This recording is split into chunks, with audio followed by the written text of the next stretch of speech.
El doctor Daniel Chiquiar Sicurel es licenciado en Economía por el Instituto Tecnológico Autónomo de México, ITAM, de donde se graduó con mención honorífica en 1990. Obtuvo el doctorado en Economía por la Universidad de California en 2003. Durante su carrera ha trabajado en investigación económica relacionada con la economía mexicana, tanto en el sector privado como en el público, y ha tenido posiciones relacionadas con la política económica en este país. Entre ellas destacan su posición como director de política económica durante 1997 a 1999 en la Secretaría de Hacienda y Crédito Público. También ha sido profesor de economía en diversas universidades mexicanas, tanto a nivel licenciatura como de posgrado, y ha publicado diversos artículos en revistas académicas internacionales. A partir de 2003 ha laborado en el Banco de México, primero como investigador económico y actualmente como director de medición económica. Antes que nada quiero agradecer al INEGI y al CIDE por la invitación a esta charla. La mesa en la que estamos ahorita trata de relacionar el tema del crecimiento económico con el de bienestar social. Esto en un contexto en el que, como ya se ha venido discutiendo a lo largo de la mañana, parecen existir serios cuestionamientos respecto a la utilidad del Producto Interno Bruto, la utilidad del Producto Interno Bruto como medición del bienestar. En particular, el PIB se ha usado tradicionalmente para medir no únicamente, la siguiente por favor, el PIB se ha utilizado tradicionalmente para medir no únicamente el desempeño económico en términos de crecimiento, sino también para tratar de hacer inferencias acerca del progreso y el bienestar de los países.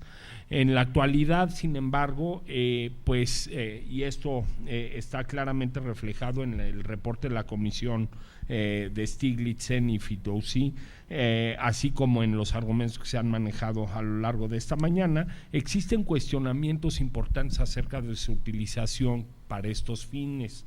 Reflejando lo anterior, pues se ha argumentado la necesidad de utilizar indicadores más directamente relacionados con lo que podríamos definir o conceptualizar como el bienestar de la sociedad en términos de los niveles educativos y de salud de la población, los temas de la pobreza, la incidencia de la pobreza y la distribución del ingreso.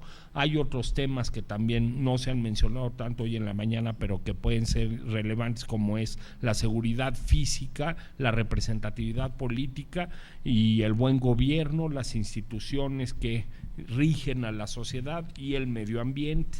Ahora bien, en ese sentido, la relevancia de este esfuerzo de tratar de lograr nuevos y mejores indicadores de progreso y bienestar social no puede ser subestimada. Es claramente una agenda muy relevante de trabajo que debe de ser prioritaria en los gobiernos, en las sociedades y a nivel mundial.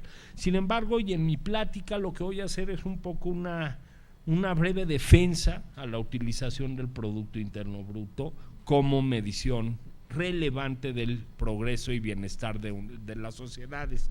No estoy hablando del Producto Interno Bruto como un número, estoy hablando como todo un sistema de información ampliamente definido acerca de la capacidad productiva de una economía.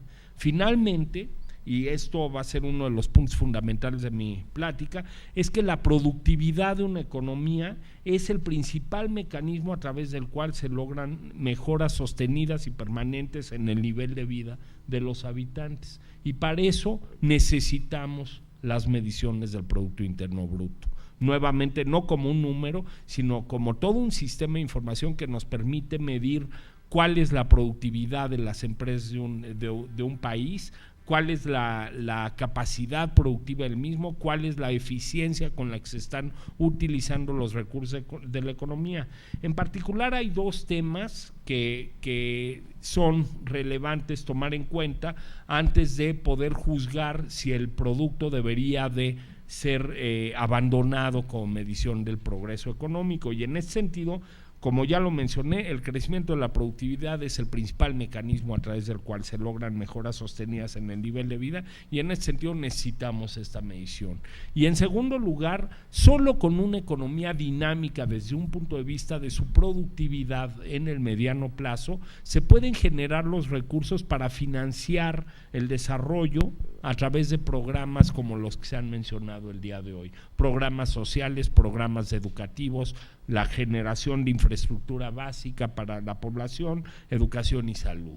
Es decir, finalmente, si bien el producto no es una buena medida de los logros en cuanto a este tipo de programas y la manera en que inciden en la población, por lo menos sí es una medida relevante para saber la generación de recursos que está logrando o no tener una economía para poder financiar esto. Es difícil pensar que una economía estancada en términos de su productividad, de su producto, pueda generar los recursos necesarios para financiar todo este tipo de programas. En ese sentido, y adelantándome un poco al mensaje fundamental de mi plática, quisiera retomar un poco la discusión con la que inició el día de hoy el doctor Derbez, su tema, que es que parecería estar sugiriendo que existe algún tipo de disyuntiva que ha existido por muchos años en términos de eficiencia contra equidad, eficiencia contra bienestar. Pues yo creo que esta disyuntiva no necesariamente es lo más relevante que debemos de considerar, por lo menos actualmente en el caso de México. En particular, en primer lugar, independientemente de los problemas de bienestar y de inequidad que pudiesen existir en la economía, si queremos abatirlos, lo primero en lo que debemos también concentrarnos es en utilizar eficientemente nuestros recursos. Finalmente, si usamos eficientemente nuestros recursos, vamos a tener un mayor ingreso, una mayor producción susceptible a ser utilizada para luego, a través de mecanismos redistributivos, lograr una mejoría en los niveles de vida de la gente. Segundo lugar, y esto es creo que el punto fundamental de mi plática, es que esta disyuntiva entre equidad y crecimiento parecería estar sugiriendo que hay un trade-off entre estos dos temas, ¿no? Si queremos mejorar el crecimiento de una economía, necesitamos aceptar una mayor inequidad o viceversa. No necesariamente es el caso, y menos en una economía como la mexicana, y voy a tratar de presentar algo de evidencia en ese sentido en el poco tiempo que tengo, que es la siguiente: igual podemos estar del otro lado de la curva. Precisamente podemos estar en una situación en la que en México se está teniendo una mala asignación de recursos, una asignación ineficiente de recursos, a su vez conducida y retroalimentada por una mala distribución del ingreso. Es decir, podría darse el caso en el que, en lugar de pensar que hay un trade-off entre equidad y crecimiento, realmente podríamos lograr un mayor crecimiento a la vez que podríamos estar mejorando lo que serían índices de desigualdad o de distribución del ingreso en nuestro país. Claramente creo que algunos ya pueden estar adivinando de qué estoy hablando. Es claro que estoy hablando de que en México el sistema ha sido uno de repartición de rentas en ciertos grupos protegidos, y por lo tanto se ha promovido una distribución desigual del ingreso, a la vez que se ha promovido también el uso de tecnologías poco eficientes a través de mercados monopolizados, mercados en los cuales no se han promovido de manera suficiente las condiciones para una utilización eficiente de recursos. Entonces, antes de ir a eso, nada más muy brevemente voy a tratar de mostrar cómo el producto sí parece ser una medida no suficiente, pero sí relevante para hablar de los temas de bienestar social más generales de los que se ha mencionado el día de hoy varias veces. En primer lugar, veamos en esta lámina la correlación existente a nivel mundial. Cada uno de estos puntos es un país, entre el ingreso per cápita o el PIB per cápita y los niveles educativos de la población. Del lado izquierdo lo que vemos es el porcentaje de inscripción en educación secundaria de la población susceptible a estar inscrita en secundaria, dado su nivel de edad, y del lado derecho tenemos la calidad del sistema educativo medida a través del Foro Económico Mundial, también correlacionada con el PIB per cápita. Estas correlaciones en la literatura económica muchas veces se han utilizado para tratar de argumentar que la formación de capital humano es un elemento importante para promover el crecimiento económico. Sin embargo, este tipo de análisis se ha visto criticado por varias personas al argumentar que la educación finalmente es endógena al crecimiento, es decir, más que pensar que la causalidad va de educación a crecimiento, podría haber algo de causalidad de crecimiento a educación. Bien, pues esta crítica precisamente es el argumento relevante en este foro. Aquí lo que quiero decir es que precisamente aquellos países que han logrado un mayor nivel de ingreso per cápita también han tenido mayores recursos y han logrado una mayor demanda por educación para su población. Claramente aquí en estas gráficas lo que vemos, los puntos anaranjados son los países clasificados por el Banco Mundial como de ingreso alto, los puntos verdes son de ingreso medio y los puntos grises son de ingreso bajo, el rojo es México. Y aquí lo que vemos, y es un tema que voy a ver con mayor detalle después, es que México parecería estar muy cerca de la línea de regresión en términos de inscripción en educación secundaria, es decir, estamos, dado nuestro nivel de ingreso, a un nivel cercano al esperado en términos de la incidencia de escolaridad de los individuos. Sin embargo, la calidad está muy mal calificada. Y esto no solo se ve en los indicadores del Foro Económico Mundial, claramente es el mensaje que se obtiene de las pruebas estas estandarizadas del PISA que se han llevado a cabo recientemente. Voy a hablar un poco más de eso después, porque claramente aquí precisamente lo que necesitamos es el ingreso para financiar la educación de nuestra población, pero también un sistema de incentivos apropiado para que la educación sea de calidad, y eso es en lo que parece que estamos fallando. Una correlación similar se ve en términos de indicadores de salud y de PIB per cápita. En la siguiente gráfica lo que vemos es claramente cómo sí existe una relación entre el nivel del ingreso per cápita de los países y algunos indicadores relevantes de la salud de sus habitantes, como es la esperanza de vida al nacer del lado izquierdo o la mortalidad infantil por cada 1000 nacimientos del lado derecho. Nuevamente aquí es incluso más difícil pensar que hay una causalidad del indicador de salud al producto, más bien parecería que la causalidad va del producto a estos indicadores. Países más ricos han tenido recursos suficientes para abatir la mortalidad infantil y para mejorar la esperanza de vida de sus habitantes. Yendo rápidamente, también se ve que por favor, la siguiente, por favor. También se ve que países con un crecimiento económico más dinámico han logrado en promedio abatir en mayor grado sus niveles de pobreza. Aquí vemos una correlación negativa fuerte y significativa entre el crecimiento del ingreso per cápita de los países y el grado en el que han logrado abatir la pobreza. Aquí lo que estamos es midiéndolo en términos del cambio en el porcentaje de población que se encuentra por debajo de la línea de pobreza. Y aquí claramente nuevamente vemos que el crecimiento sí parece ser una variable relevante para lograr abatimientos importantes en la pobreza. A diferencia de lo anterior, en términos de distribución del ingreso y crecimiento, no vemos una correlación significativa. Entonces esto precisamente va en la dirección de apoyar la iniciativa que se ha discutido hoy de complementar, no sustituir, sino complementar indicadores de producción con indicadores más asociados con el bienestar y con la distribución del ingreso. Ahora bien, aquí pues claramente hay un debate en términos de cuál es el efecto del crecimiento sobre la distribución y viceversa. No hay todavía un consenso en la literatura. Parecería que la relación entre distribución del ingreso y crecimiento es no lineal. Sin embargo, recientemente el Banco Mundial ha sido muy claro en promover una visión en la cual claramente la equidad, no necesariamente del ingreso, sino de oportunidades, parece ser un motor importante de crecimiento.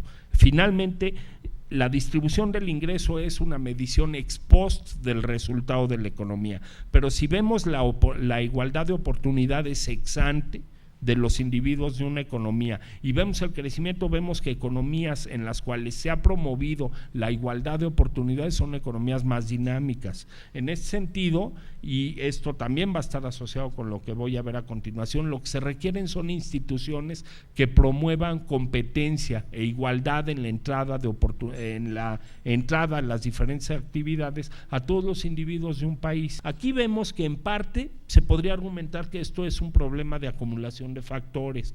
Por ejemplo, en el caso de ahorro interno y de inversión, México ha tenido tasas menores de ahorro e inversión que los países que han mostrado un desempeño más favorable. Sin embargo, y aquí el argumento fundamental, y ya lo adelanté anteriormente, es que la inversión y el ahorro, o más en general la acumulación de factores, incluso el capital humano, son realmente fenómenos endógenos a las oportunidades que una economía ofrece para invertir. En ese sentido, deberíamos de considerar al ahorro y la inversión no como las causas del crecimiento, sino como otra manifestación de las oportunidades o falta de oportunidades que una economía ofrece para crecer, para invertir y para crecer. En ese sentido, yo creo que el factor fundamental, y la literatura económica más reciente tiende a converger a esta conclusión, es que el principal motor del crecimiento finalmente se puede identificar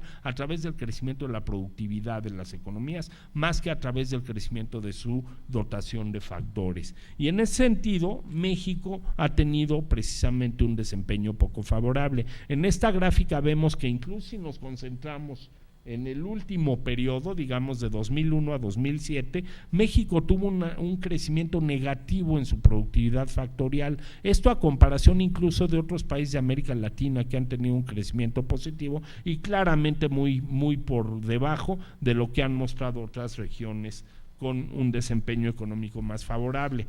Ahora bien, la productividad factorial vista como lo estoy definiendo ahorita, en sí es reflejo de otros factores más profundos que podríamos nombrar de una manera muy esotérica competitividad. El tema de competitividad es un concepto muy complejo, difícil de definir. De hecho, hay economistas, algunos de los cuales tienen premio Nobel, que han dicho que este concepto es totalmente arbitrario, tratando de rescatar lo que podría ser realmente utilizable de este concepto. Podemos pensar que la competitividad de un país o la posibilidad de que un país sea productivo en términos de su productividad factorial total está asociado con dos aspectos. Uno, la eficiencia con la que se asignan sus recursos en función a las ventajas comparativas que el país ofrece.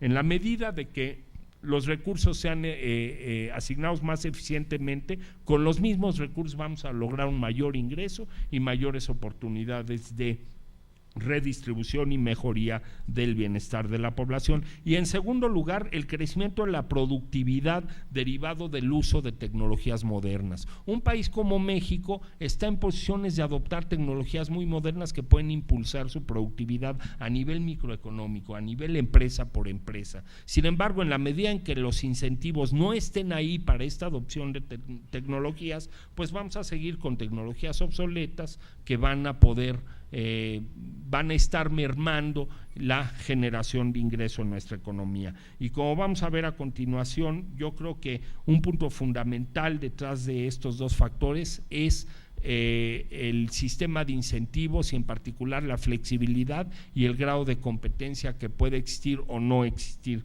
en nuestros mercados. Entonces, yendo un poco más a detalle en este tema, tomando como referencia, si bien no es el mejor, posiblemente no hay diferencias importantes respecto a otros indicadores, vamos a tomar el índice de competitividad global del Foro Económico Mundial, su última versión, y aquí vemos que México, que es la barra roja, si bien en promedio está por arriba de muchos otros países latinoamericanos, que son las barras verdes, está muy por debajo de muchos otros países más desarrollados. De hecho, es bien sabido que México no solo está en un nivel muy bajo, en esta jerarquización de 133 países, el Foro Económico Mundial puso a México en lugar 60, sino que además México ha venido perdiendo posiciones en este índice. Si tomamos el mismo número de países, los mismos países que se tenían en los últimos años, tan solo tomando la clasificación de la edición de 2007-2008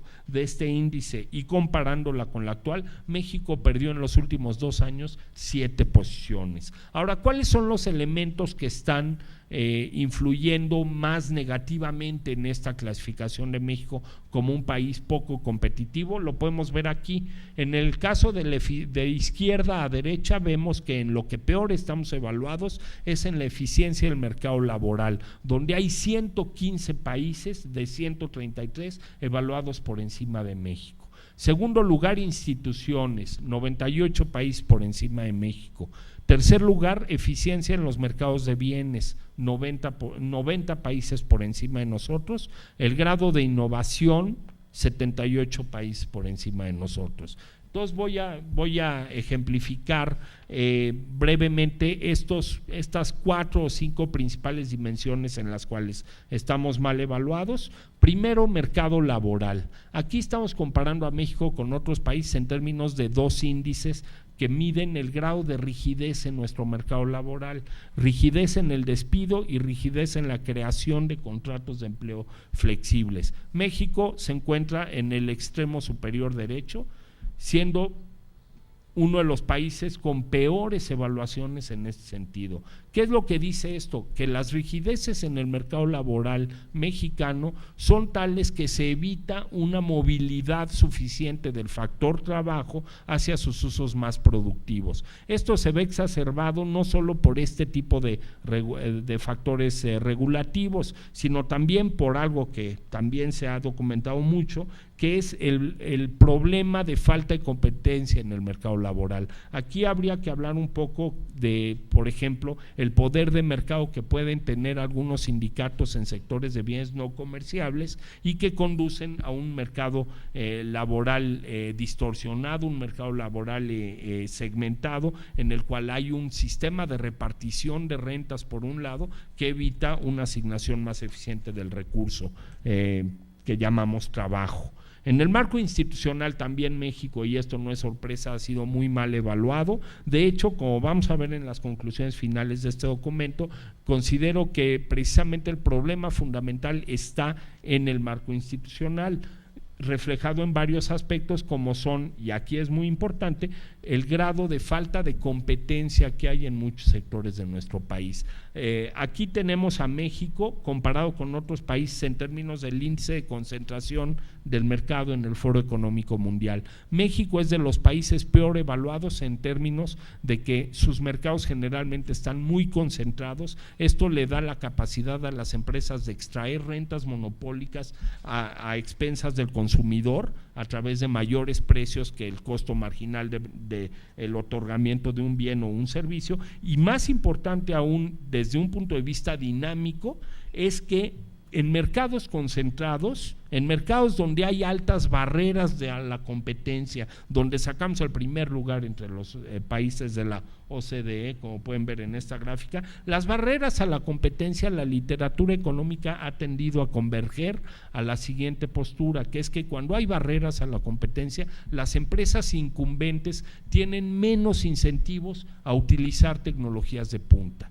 México, si hubiera más competencia, podría adoptar en mayor grado tecnologías de punta, porque la competencia estaría forzando a las empresas a utilizar tecnologías eficientes y entonces lograr una mayor productividad. En la ausencia de competencia, pues claramente las empresas pueden sobrevivir y extraer rentas monopólicas sin invertir en tecnologías eficientes. Esto se ve claramente aquí cómo México está muy rezagado precisamente en este tipo de temas, investigación y desarrollo, tanto en términos de gasto como en personal dedicado a la investigación y desarrollo. Finalmente, otro sector donde se ve un poder importante de mercado de algunos jugadores que conduce a un sistema de extracción de rentas que merma la productividad o la eficiencia de la utilización de recursos, es precisamente el sector educativo. Aquí es bien sabido que México gasta,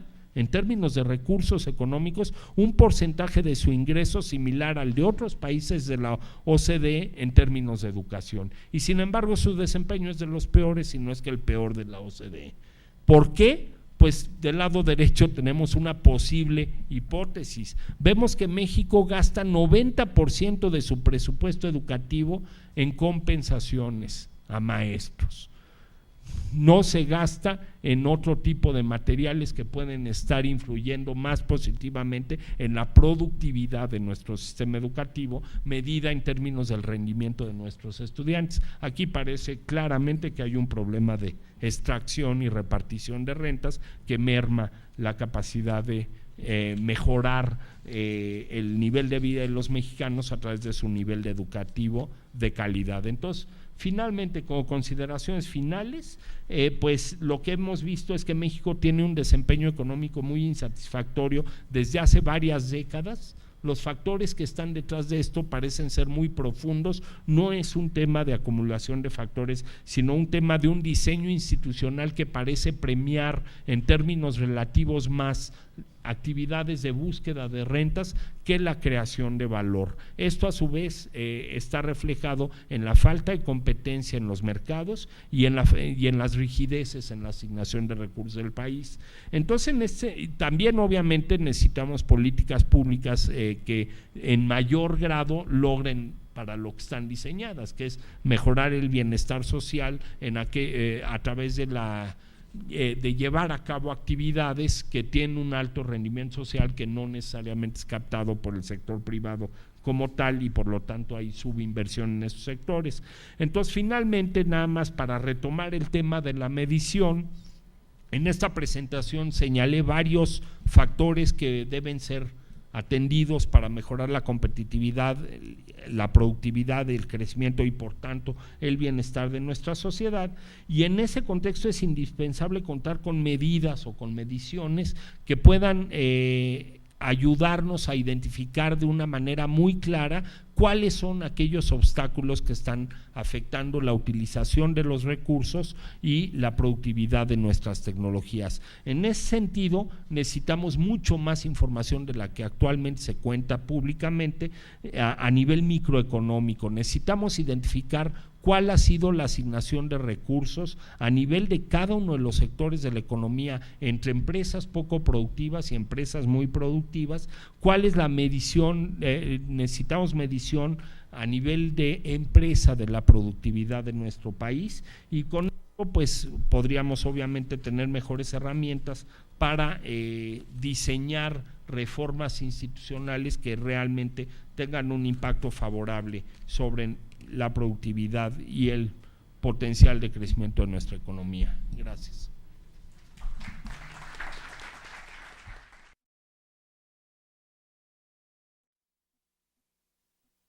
El doctor Bernardo González Arechiga Ramírez Biela es director de la Escuela de Graduados en Administración Pública y Políticas Públicas del Campus Monterrey del ITESO. Fue director nacional fundador de esta misma escuela. Anteriormente fue coordinador de la Oficina de la Presidencia para las Políticas Públicas y vocal independiente de la Junta de Gobierno del IPAP. También fue director general fundador de MEXDER, Mercado Mexicano de Derivados, así como director general adjunto de Planeación de la Bolsa Mexicana de Valores. Fungió como director académico y director de estudios económicos en el Colegio de la Frontera Norte. Fue consultor del equipo negociador del Tratado de Libre Comercio y del equipo negociador ante el entonces GATT, ahora OMC, sobre la industria maquiladora y la subcontratación internacional.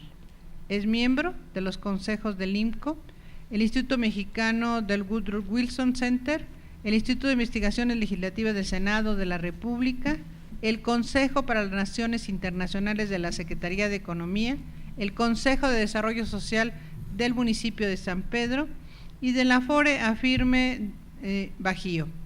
También fue miembro del Consejo de Desarrollo Social de la Sedesol. Es licenciado en Economía por el ITESUM, maestro en Economía por la Universidad de Essex, Inglaterra, y doctor en Economía por la Universidad del Sur de California de Estados Unidos. Por favor, doctor González Arechiga. Muchas gracias, buenas tardes a todos. Yo quisiera presentar o poner en como contexto mi presentación en términos de este dualismo tradicional. En términos económicos, y podemos ver algunos reportes de organismos internacionales o de autores como Michael Walton, nos hablan de tradicionalmente se ve economía y la gestión del bienestar social como un aspecto dicotómico. Por un lado se busca maximizar el Producto Interno Bruto de una economía y por otro lado se busca distribuir.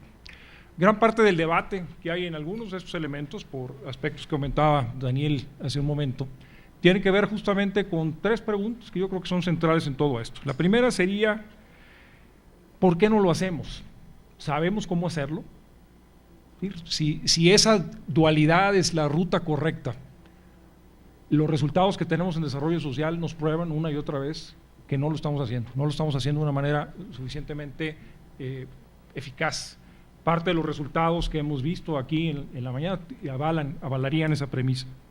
El segundo es que muchos de los estudios tradicionales e incluso de los actuales, mencionaré algunos, sobre el crecimiento económico, nos plantean que tenemos un conocimiento todavía muy débil de la comprensión de los sistemas, cómo funcionan los sistemas, y somos en ese sentido incapaces de operar este tipo de procesos que nos permiten trabajar en estos dos elementos. Tenemos esa ambivalencia entre la gestión económica, que la tenemos que hacer, y tenemos la gestión social, la gestión para el bienestar social, que tampoco tenemos el día de hoy una cantidad o suficiente seguridad de cómo gestionar.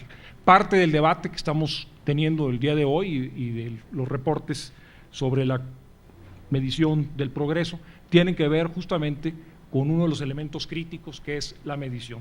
Yo quisiera, en este sentido, empezamos a ver la presentación, simplemente recordar elementos. La medición del Producto Interno Bruto, que es una medida sin la cual no nos podemos imaginar la respuesta a la crisis que acabamos de vivir, es muy reciente. Las primeras métricas que tenemos son del año 40, son de los años 40, año 1942, cuando se tiene la primera generación sistemática de elementos como el Producto Interno Bruto. Y tenemos, por supuesto, que esto ha cambiado de manera significativa la gestión de la economía. Tenemos en esto una mejor capacidad de gestión de política pública para fijación de prioridades, evaluación de opciones y resultados. Tenemos también una mejor capacidad de negociación entre actores en lo que se refiere a la gestión del Producto Interno Bruto. Facilitan ciertamente el desarrollo hasta ciertos puntos, vamos a ver aquí, estamos topando con un límite natural, pero han facilitado el desarrollo de ciencias sociales, ciertamente el caso de la economía, intercambios de experiencias entre estados, la generación de patrones, como lo veíamos en la presentación anterior, de comportamientos entre distintas economías, distintas sociedades, y también la referenciación sistemática y, por qué no decirlo, convergencia. Ha habido gran talento en esto, desde propuestas como las de James Tobin, Nordhaus en su momento, con el famoso índice de bienestar económico, y muchos otros que estamos viendo ahora a partir de trabajos de otros, incluso premios Nobel en economía, como es el caso de Daniel Kahneman, donde se busca reconstruir desde abajo, desde la experiencia de vida individual, y por supuesto, al final de cuentas, de lo que se trata, lo veremos también más adelante, es de construir este tipo de puentes para la comprensión de sistemas que ocurren en distintos ámbitos de lo que normalmente entendemos como las categorías y el quehacer de la política pública, a veces diría yo artificialmente circunscritas de manera generacional. Creo que hay en este sentido un llamado a que es el puente de este tipo de relaciones donde se puede construir una nueva eficacia de la política pública. La situación actual pues, nos plantea por un lado un avance significativo en la métrica de indicadores de distintos elementos. Tenemos digamos, rigideces en la medición de conceptos muy básicos, muy bien establecidos, como el Producto Interno Bruto, que no quisiera en este momento dividir, y tenemos una exploración, una nueva época de información en el surgimiento de productos o de indicadores nuevos para comprender las dinámicas sociales. Se han rezagado en ese sentido, y esto se reconoce en muchos de los reportes, las oficinas nacionales de estadística para la generación de este tipo de indicadores. Se les presenta frecuentemente como subfundadas, como agencias que se han quedado también rezagadas en el apoyo financiero para generar o participar en esta nueva generación de indicadores. Y por supuesto, esto tiene que ver también con la integración de capital social. Yo quisiera recordar el llamado que tenemos actualmente. No es el único, pero sí es el que tenemos más claramente sobre la mesa, que es el reporte de Stiglitz, Sen y Fatoussi. Los conceptos que plantean son 5 básicamente, son 5 grandes preocupaciones de la estadística. En la primera parte con la definición de conceptos y asegurarnos la adecuada medición de estos conceptos, una revisión a nivel macro, por así decirlo, un debate sobre cuáles son los conceptos apropiados y cómo deben utilizarse. Aquí hablamos, por ejemplo, de un debate interesante sobre la utilización de productos netos, de la diferenciación de la gerencia macro por un lado, como ya decía, y de la generación del progreso social por otro, como actividades todavía relativamente separadas, valores agregados, la estadística como indicadores que no capturan fenómenos que tienen un impacto en el bienestar significativo.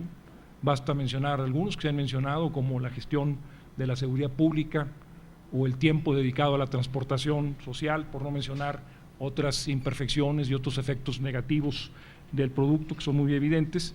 Y ciertamente la visión distorsionada que fue mencionada por John Scott en su momento sobre las tendencias de la vinculación de fenómenos relevantes, por ejemplo, el de riqueza neta por un lado y el consumo, y obviamente la vinculación que esto tiene con otros elementos en el sistema. En muchos de los reportes, las oficinas nacionales de estadística para la generación de este tipo de indicadores se les presenta frecuentemente como subfundadas, como agencias que se han quedado también rezagadas en el apoyo financiero para generar o participar en esta nueva generación de indicadores.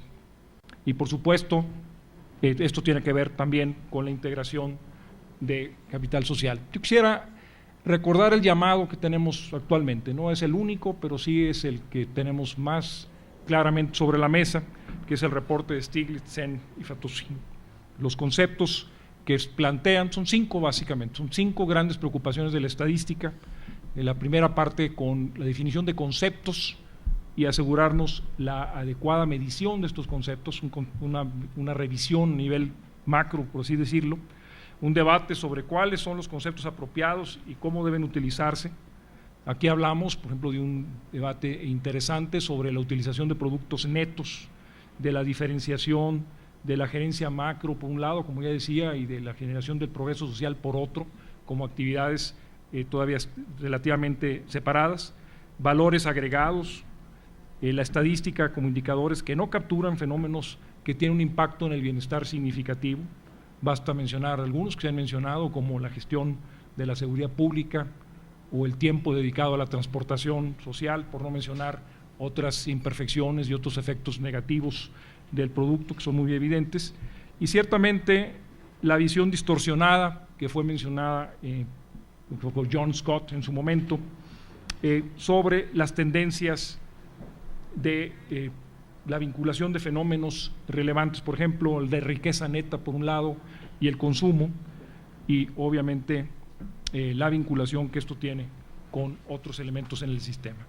Si vemos la siguiente lámina, aquí básicamente Rodolfo hizo hace un momento una revisión muy cuidadosa de las principales recomendaciones, pero yo quisiera detenerme en 2 de ellas que me parecen fundamentales para el comentario que quisiera hacer. Tenemos un tablero de control con distintos ejes a los cuales quisiera regresar de una manera no muy distinta a la que la abordó Rodolfo hace un momento, y tenemos un reto enorme de concepción sistémica y de operación tanto horizontal como transversal, es decir, las vinculaciones que hay entre elementos que componen a un mismo eje, como pueden ser el eje económico y las distintas variables que generan más bien pérdida de riqueza y de bienestar que ganancias, o que ignoran ciertas métricas como el ocio, el trabajo o el valor generado dentro de los hogares y otro tipo de indicadores de esta naturaleza. Y por otro lado tenemos la vinculación, que es muy importante, entre métricas de los distintos ejes para la explicación del crecimiento económico, que es donde yo quisiera dedicar la parte central de mi presentación. Vamos a ver la siguiente lámina, por favor. En esta lámina viene la lista aceptada actualmente en el Handbook de Naciones Unidas sobre indicadores sociales. Esta es una línea muy establecida, estamos hablando de varios cientos de indicadores, cada uno de ellos amparado con un método de corrección, una definición de metadatos, un proceso de homologación de medidas estadísticas y un proceso de referenciación y complementación estadística. Hasta ahí vamos bien. Adelante, por favor.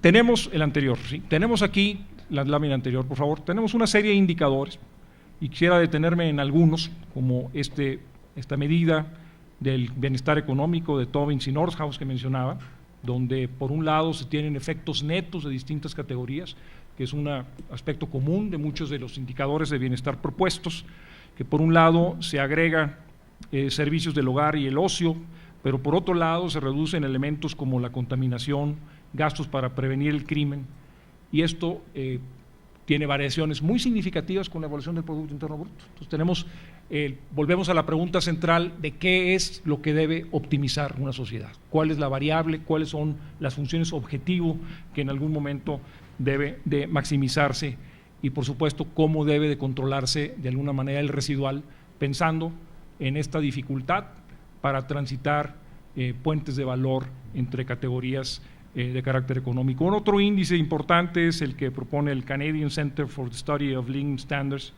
Y aquí tenemos una nueva vez, por un lado, la suma de flujos de consumo, familias y gobierno, el nivel de capital físico y humano, visto, y esto es interesante subrayarlo, como una medición de recursos productivos que se estarían pasando a una siguiente generación. Tiene ya en este sentido un valor neto importante, y una deducción de otros elementos como la desigualdad medido por coeficientes de Gini. Ya Rodolfo nos hablaba hace un momento de correcciones a los índices de desarrollo humano, por ejemplo, al incorporar las desigualdades como un elemento de compensar percepciones de valor. Otra deducción que se hace en este caso es el propio concepto de pobreza, o una medición de la pobreza sobre bases comunes, y la reducción de componentes de seguridad, que incluye, además de lo que ya mencionaba, otros elementos como costos de conflictos familiares, incluso de carácter social.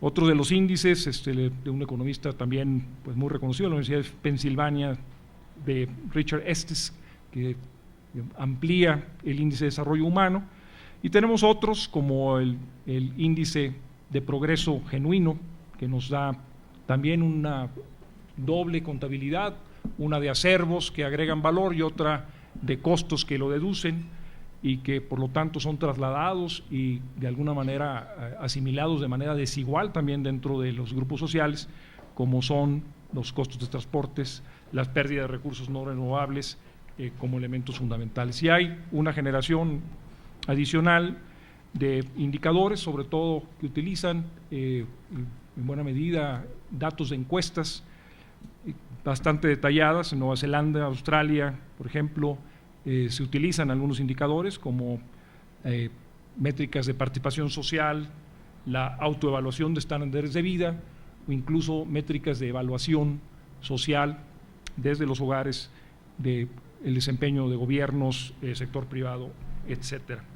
En el caso de Daniel Kahneman, que ya mencionaba hace un momento, el índice de bienestar nacional busca establecer elementos ya propios de una de las partes del producto que mencionábamos, que es el uso del tiempo, la satisfacción y la experiencia. Y vámonos a la siguiente lámina. Esta me la voy a saltar, ha sido tocada de alguna manera, pero yo quisiera subrayar estos ejes que son importantes para lo que podríamos llamar un tablero de información estadística.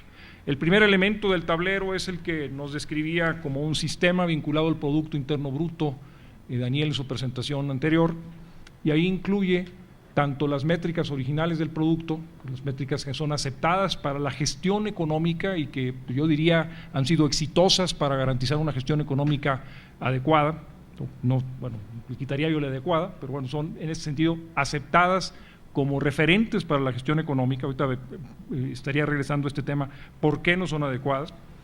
Y tendríamos que hacer un trabajo adicional de investigación y de depuración de los elementos que se han mencionado. Por ejemplo, la depreciación de capital, el término de la economía subterránea, el término de productos, distintos tipos de productos que no mejoran bienestar, el término de medición y diversidad de precios y la mejora en la calidad de productos. Tenemos en este primer eje una serie de flujos que nos generan sobre todo indicadores vinculados con la economía. El segundo eje tiene que ver con productos netos y acervos. En esta categoría entraría en el segundo conjunto de indicadores que ya mencionaba, donde se busca mediciones netas del bienestar, incorporando actividades fuera del mercado, ocio, pero también instrumentos vinculados a acervos como la riqueza, conceptos como desempleo, conceptos como desigualdad de ingreso y riqueza, como elementos básicos. Un eje tercero sería el eje de condiciones de vida, que en el informe que hemos venido momentando habla, o se les denomina como condiciones objetivas de vida, que considera aspectos no económicos que han sido tocados pues, prácticamente por todos los expositores en términos de salud, esperanza de vida, educación, etcétera. El término de felicidad sería un cuarto eje que considera la satisfacción, algunas evaluaciones hedónicas de las familias, la amistad, vinculación con la comunidad, participación, cercanía con gobiernos, satisfacción laboral, condiciones genéticas inclusive, aparecen en algunas de estas consideraciones, sobre todo como precondición para cierto tipo de enfermedades genéticamente determinadas, y esto entra en el ámbito de la autoevaluación y lo subjetivo que también ha sido en estos momentos mencionado. Y el último eje es el físico, es el eje del medio ambiente sustentable. Es un eje que tiene que ver con elementos como calentamiento global, como el agua, la desertificación, la biodiversidad, y que vincula, o esta vinculación entre ejes, pone de manifiesto los nuevos indicadores que están ahora en construcción. Un ejemplo de esto son las líneas básicas que se están trazando prácticamente en todos los países para el calentamiento global. Y son el tipo de indicadores que se construyen vinculando este tipo de factores, no solo el del medio ambiente sustentable y el Producto Interno Bruto y bienestar económico, sino que vinculan elementos de varios de estos ejes para generar las bases de negociación en Copenhague y las rondas que seguramente seguirán a Copenhague.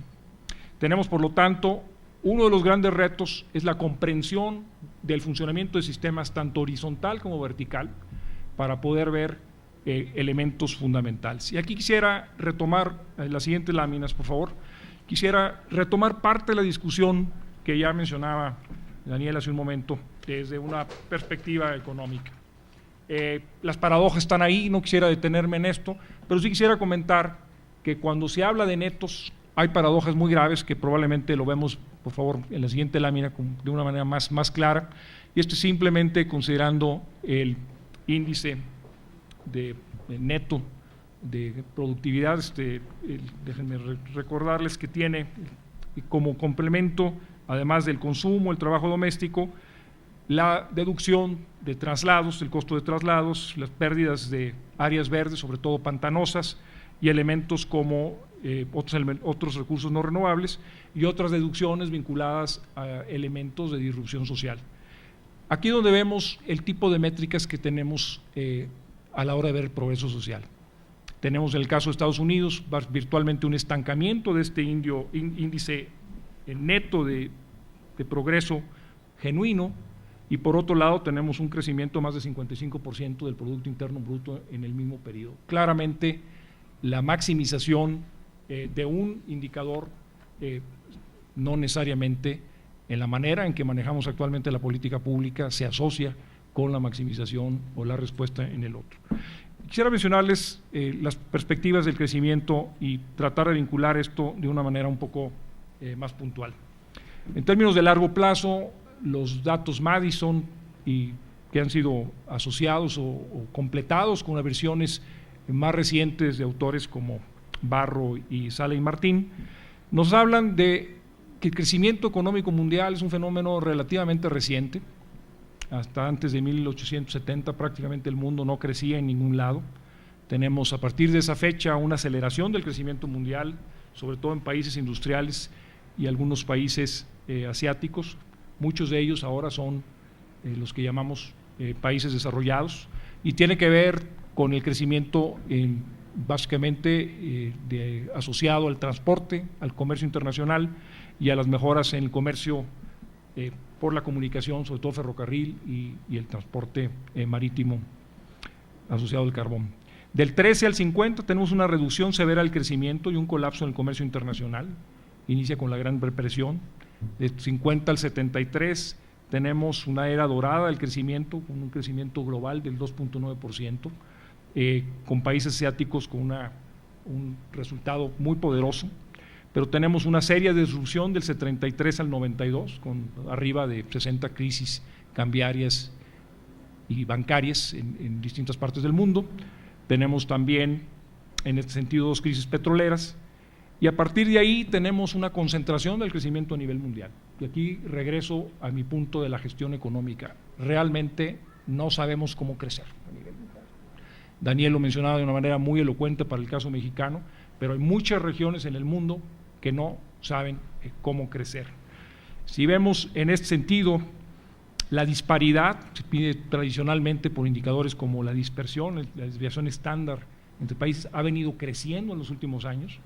De 1870 a la fecha se ha duplicado, más que duplicado, la desviación estándar del Producto Interno Bruto per cápita de los países, y tenemos que los procesos de convergencia, por la manera en que se ha organizado el comercio internacional, ha sido muy desigual. Tenemos convergencia débil en bloques comerciales que tienen integraciones profundas, en países como México que tienen integraciones no profundas, como el caso del Tratado de Libre Comercio de América del Norte. Ahí tenemos procesos todavía de discrepancia o de falta de convergencia todavía mayor. Los hechos estilizados nos dicen parte de la historia. Tenemos una comprensión, yo diría, bastante borrosa todavía. Gran parte de la agenda del desarrollo viene asociada a la comprensión de procesos, regresaré a esto en mi parte final. Está relativamente bien entendido el efecto del desarrollo, de la inversión, capital humano, del comercio, como con efectos en forma positiva, no lineales en el caso del comercio exterior, el desarrollo financiero, medido por distintos tipos de indicadores como bancarización. Tenemos relaciones negativas como el crecimiento de la producción, la fertilidad, la pobreza, la inflación y el crecimiento. Muchos de estos son, regresaré a eso, no lineales.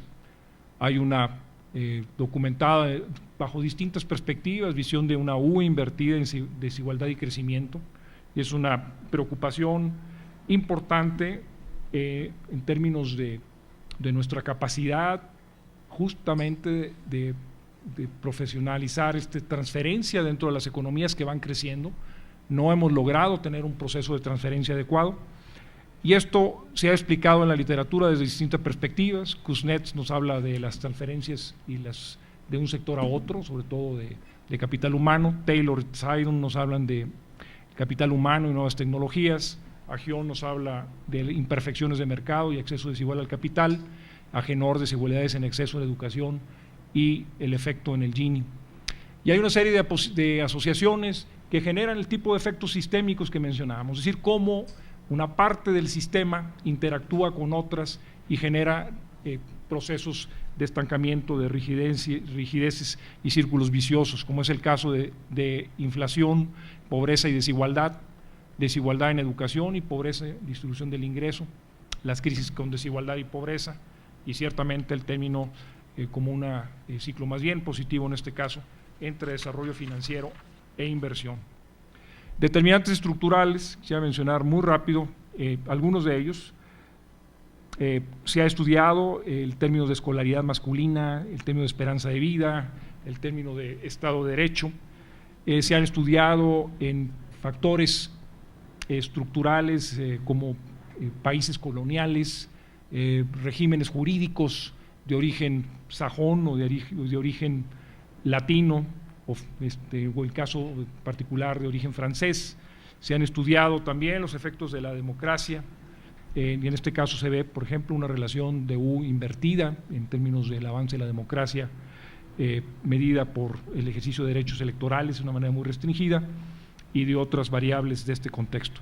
El tema, adelante, quisiera puntualizar muy rápidamente aspectos como el de finanzas. Finanzas tiene una relación importante, es una relación que cuando se segmentan este tipo de procesos por tipos de países, muchísimo más robusta esta asociación en países en desarrollo de lo que lo es en países desarrollados. Este proceso ha sido, por lo tanto, estudiado en términos de la posibilidad de generación de círculos virtuosos, pero también aquí aparecen de manera muy prominente en trabajos como el de Walton, de elementos como las fallas de mercado, la concentración, que mencionaba Daniel Chiquiar en algún momento, el hecho de la captura de reformas de carácter financiero en este caso, y cómo esto preserva elementos de concentración de mercado que tienen como resultado volver ineficaces procesos de reforma en este sentido. ¿A dónde quiero llegar con todo esto? Tenemos un conocimiento, yo diría, bastante enunciativo, todavía incompleto, de cómo se cierra el círculo. Y para adelante vamos a saltarnos esta lámina y esta también, por favor. Y acá quisiera retomar algunos de los elementos, una publicación muy reciente de Roderick y Rosenzweig, en la que plantean nuestro nivel de comprensión sobre justamente el desarrollo económico y la vinculación sobre crecimiento económico y desarrollo. Quisiera puntualizar algunos de los elementos fundamentales. Uno que es fundamental es la existencia de prerequisitos para políticas públicas. Y en este sentido, los autores llaman a la utilización de estudios de carácter detallado, con información que aparece en las columnas distintas al ámbito económico, para ir construyendo de manera clara el tipo de relaciones que son importantes entender para la construcción de la política pública. También hablan, por ejemplo, de la gran dificultad y el fracaso que ha habido en muchos de los esfuerzos de identificar causalidades entre cambios que hay en elementos básicos de política pública o en ciertos resultados de carácter social con otros, para ver cuáles son los que tienen, digamos, pues por ponerle lo que se utiliza en muchos estudios, el carácter de causas raíz. Y esto tiene que ver con una comprensión del sistema que permite ser accionable y que es precisamente lo que parecería detallado. El corolario de todo esto que lo enuncian estos autores, y ciertamente es parte de las presentaciones de algunos de los autores que participan en este handbook de poner al día el crecimiento económico y el desarrollo, es que no hay sustituto para el análisis de carácter microeconómico para la comprensión de este tipo de procesos. La macro nos da un sentido de impacto, pero el análisis microeconómico nos nos permite construir este tipo de historias que generan este tipo de procesos. Y quisiera de una manera muy rápida llegar a algunas recomendaciones o aspectos generales. Yo creo que para ahorrar un poco de tiempo me voy a ir a los puntos que considero en este sentido más importantes. En la medida que es cierto que hay un desconocimiento de impactos individuales, de procesos, en medida que es cierto que esa dualidad no sabemos cómo manejar para integrarla en procesos complejos de política pública que vinculen la micro y la macro, en esa misma medida necesitamos aterrizar y concluir procesos específicos. Yo quisiera señalar algunos de los elementos que en el caso de México me parecen importantes. El primero que yo señalaría es la necesidad de cerrar el ciclo en evaluación de políticas públicas. El caso de la política social, yo creo que ha sido un caso exitoso de incorporación de nuevos indicadores y de procesos rigurosos para la evaluación de la efectividad y el impacto de políticas sociales específicas. Ustedes recordarán que hubo un esfuerzo de hacer un cambio general a la ley de presupuestación y responsabilidad hacendaria que no pasó en el Congreso mexicano y que básicamente llevaba a crear un megaconeval para la evaluación integral de políticas públicas en distintos ámbitos. Nos hace falta en educación, nos hace falta en el caso de agua, por ejemplo, para ver el funcionamiento de sectores específicos. ¿Qué más tenemos que hacer? Acervos. Necesitamos identificar, medir y generar indicadores más confiables de algunos acervos básicos. Mencionaría yo algunos, como es el caso del agua, el caso de las cuencas, la riqueza acuífera, la velocidad con que estamos utilizando. Es muy preocupante el grado de ceguera que tenemos en la operación de este tipo de procesos. También muy preocupante la ceguera que tenemos en términos de procesos judiciales, en términos de derechos humanos, poblaciones vulnerables y asociados a temas de seguridad pública.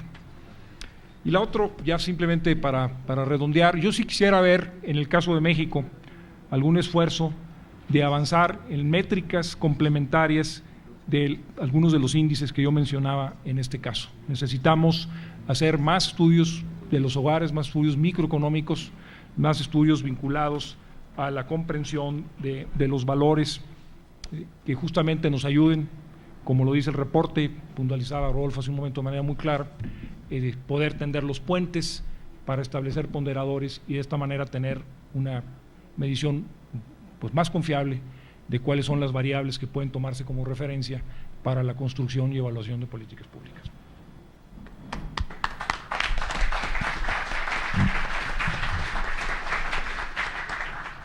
Muchas gracias, doctor.